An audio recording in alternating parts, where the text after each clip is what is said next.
श्री राम समर्थ. सद्गुरू श्री ब्रह्मचैतन्य गोंदवलेकर महाराज यांचे प्रवचन 25 नोव्हेंबर. विषय, वासना इत्यादी सोडून भगवंताला शरण जावे. भगवंताचे अस्तित्व जिथे पाहावे तिथे आहे. भगवंताचे मर्म ओळखायला मी कसे वागावे हे प्रथम पाहावे. भगवंत आहे की नाही हे जाणण्याकरता आपल्याला बुद्धी दिली आहे. भगवंत निश्चित आहे हे काहींना अनुभवाने कळले. आपण त्यांचे आप्तवाक्य प्रमाण मानले. भगवंताचे अस्तित्व जर निश्चित आहे तर त्याची ओळख तरी कशी करून घ्यावी. बीजगणितामध्ये उदाहरण सोडवताना एक अज्ञात क्ष घ्यावा लागतो. उदाहरणाचे उत्तर येईपर्यंत त्या क्षची खरी किंमत काय आहे हे आपल्याला कळत नाही, पण तो घेतल्याशिवाय चालत नाही. त्याप्रमाणे जीवनाचे कोडे सोडवण्यासाठी आज अज्ञात असा भगवंत आपल्याला गृहीत धरलाच पाहिजे. त्या भगवंताचे खरे स्वरूप जीवनाचे कोडे सुटेल त्यावेळी आपल्याला कळेल. खरोखर जन्ममरणापासून मुक्त होण्याचा मार्ग जो आपल्याला दाखवतो तो खरा आप्त. भगवंताला सर्वात अधिक काय आवडते हे संतांनी सांगून टाकले. ते म्हणजे आपण विषय, वासना इत्यादी सर्व काही सोडून भगवंताला शरण जावे. आपण नेहमी विषयांना शरण जातो. भगवंताला जो शरण गेला त्याला जगाची भीती नाही उरत. सर्व चमत्कार करता येतात, पण भगवंताला शरण जाणे फार कठीण आहे.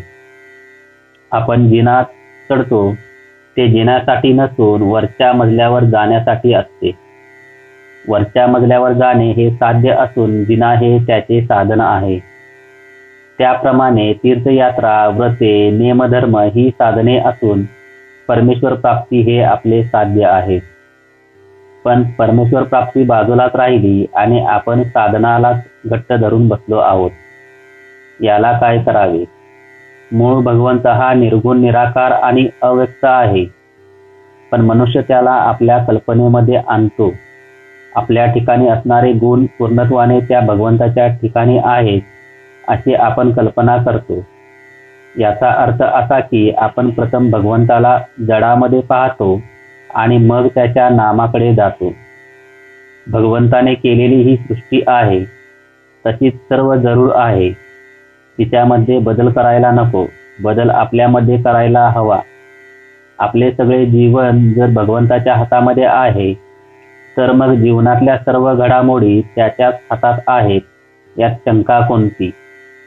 झाडाच्या मुळांना पाणी घातले की त्याच्या सर्व भागांना ते पोहोचते. तसे भगवंताचा विसर पडू न दिला म्हणजे सर्व काही बरोबर होते.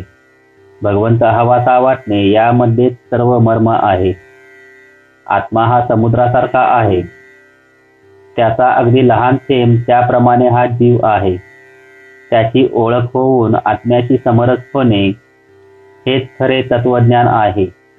या आत्म्याचे नित्य स्मरण ठेवून आनंदात असावे. जय जय रघुवीर समर्थ. आजचे बोधवचन. संतांनी नामस्मरण रूपी नाव आपणास दिली आहे.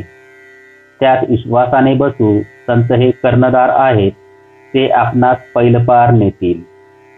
श्रीराम समर्थ.